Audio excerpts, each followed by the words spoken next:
Almost every business owner I know says that referrals and word of mouth are their best marketing strategy. But you know what? Very few of them actually treat referrals like a marketing strategy.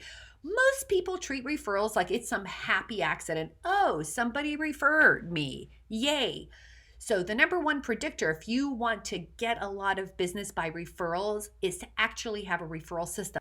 I'm even a tailor, and in this short video, I'm going to show you what that looks like.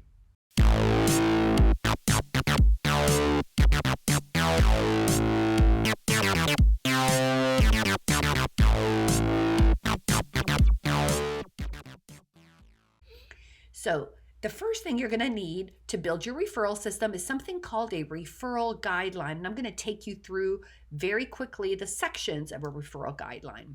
You're also going to want to have a contact list handy. It could be your LinkedIn profile or something like that where you have lots of contacts, your email list, something like that. You're going to need that.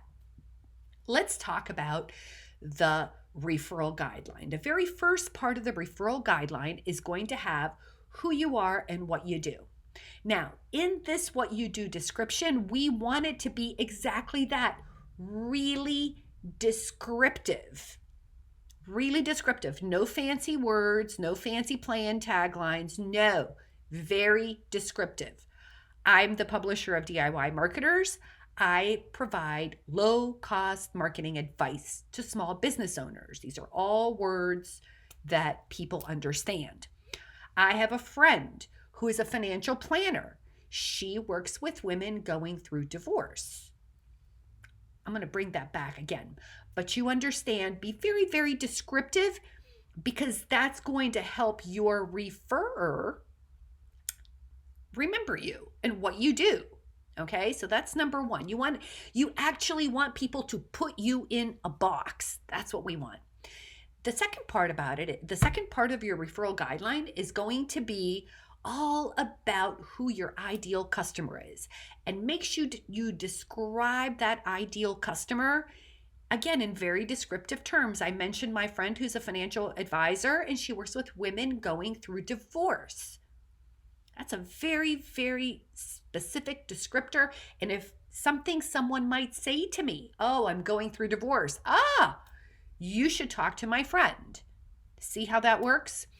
If you are a consultant and you're working with specific types of companies, you might say something like, I work with business operating systems for plastics manufacturers, like specific.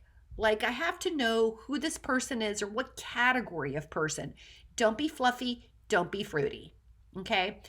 So we've got who you are and what you do. We've got your ideal customer, right? Maybe it's people who have multiple locations. Pick those very key trigger events. The third one is, what are some things this person might say that should make me think of you?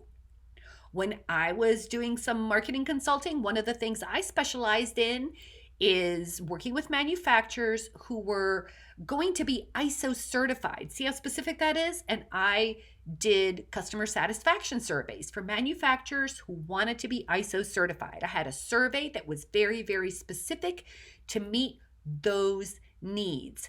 So something that ideal customer might say is, oh, we have an ISO auditor coming in. Right? So this is like something they might say that should make you think that, oh, if you have an ISO auditor, I have this woman. I know this woman who does ISO customer satisfaction surveys.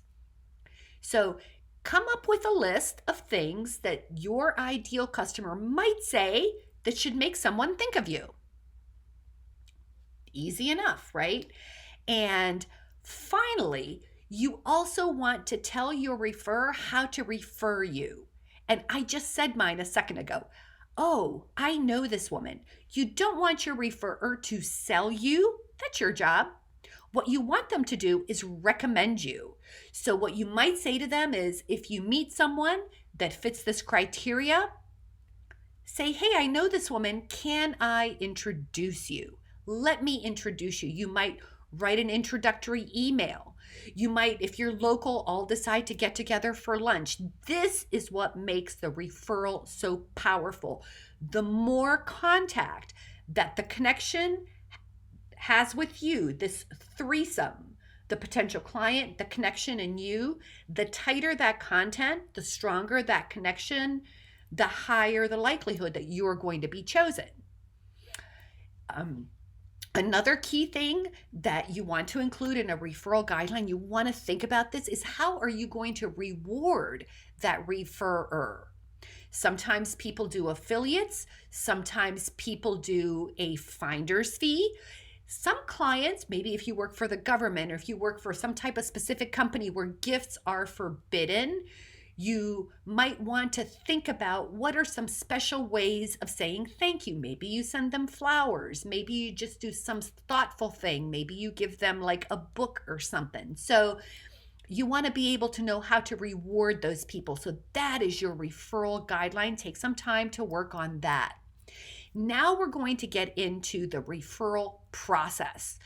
And the way that works is this. Remember, I said you're going to need your LinkedIn profile with all of your contacts, your email list. The first thing that you're going to do is you're going to create your first group of people. And those are what I call friends and family. These are people you call me at 8:00 at night and you ask me to do something. I'm just going to say yes because we are friends. These are your insiders, right? They're friends, they're family. They will do nice things for you just because you asked. You want to find a list of those people.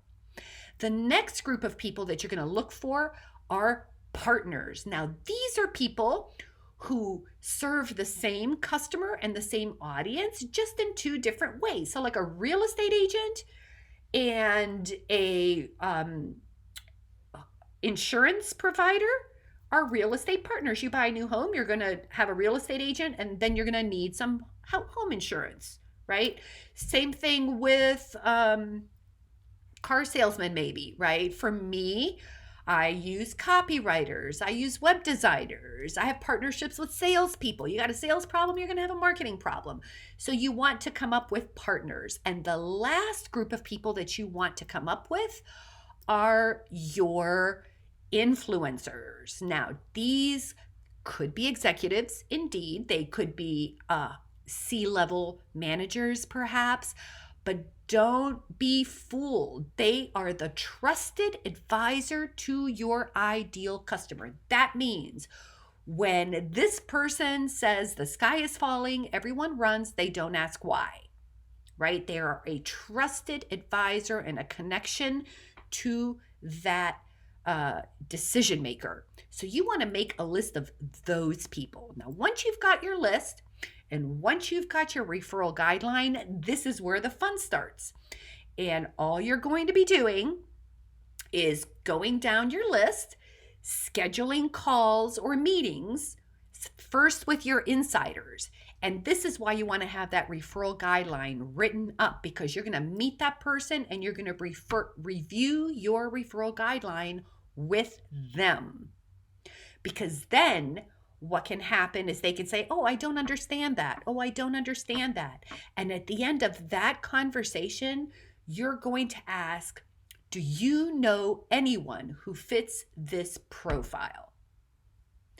That's key. And as you're going through, make your calls. And then what happens is it's almost like being on the web. You talk to one person and go, oh, you should talk to this other person. And that other person, they may not be a potential client for you, but they could know someone. So this is just a process that you have to make time for every single day. Now, these days, it's so much easier because you have LinkedIn. You can take your referral guideline. You can use that information to put into your LinkedIn profile and make sure that it's optimized and searchable. You can have dozens of LinkedIn conversations. These days, it is so much easier. But make sure that you set goals for yourself. I'm going to have 10 interactions a day. I'm going to schedule 3 face-to-face meetings a week. They could be in person. They could be on Zoom or calls, right? Where you are going to use this referral guideline. And that's all there is to it. If all you want is to build business by referral, this is the process you want to take.